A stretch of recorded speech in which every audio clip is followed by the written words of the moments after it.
Yeah, of course. In terms of budget, what are your priorities and where do you feel money should be allocated the most?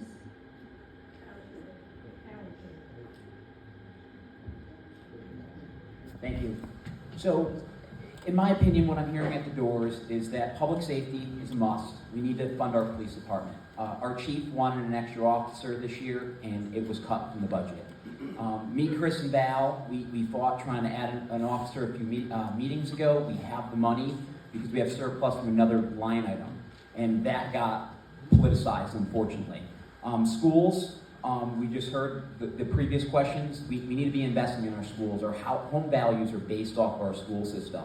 And when I hear that we have all this, we have big bonding coming up, and that's a concern of that fiscal cliff, that, again, we're not properly funding things for the future. We're looking 2 years out for the next election. We have to stop doing that. We have to start planning longer term, and then our town's infrastructure, which, again, schools fall into that, but it's also our roads. You know, I hear from the residents that they want to see our roads done properly. We got away from chip sealing, thank God. That was horrible.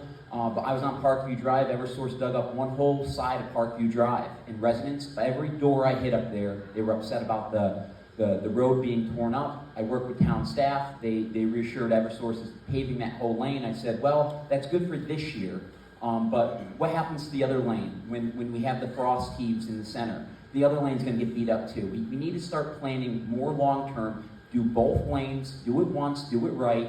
And again, it's like it's short-term planning is like patching your roof. You know, your plywood's going to get damaged. We have to stop doing that and start funding things properly.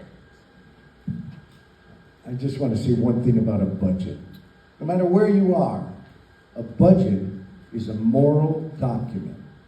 It tells what you stand for, what you care about, what kind of people live there, where you want to spend your money.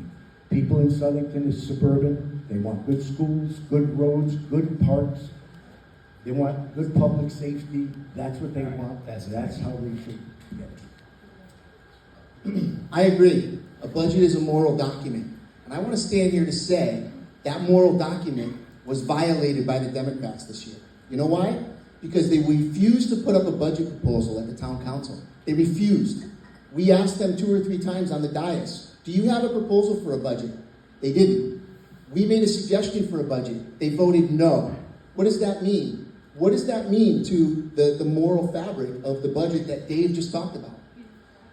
Bonding. Jack talked about bonding. You know, in one breath we say that we have huge bonds coming up. In the other breath, they say that they don't want to fund our capital expense. Did you know that they voted no to fund our debt this year? No. What does that mean? Bankrupt sign for Southington if we didn't fund our debt. So we've paved 17 miles of roads this year. We've paid in the last 3 years. We have $3 more million next year. We're going to pave more roads. We did 21 miles of sewer pipe upgrades to our infrastructures. We put $3 million into our parks. We're going to continue to fund that, and we're going to continue education.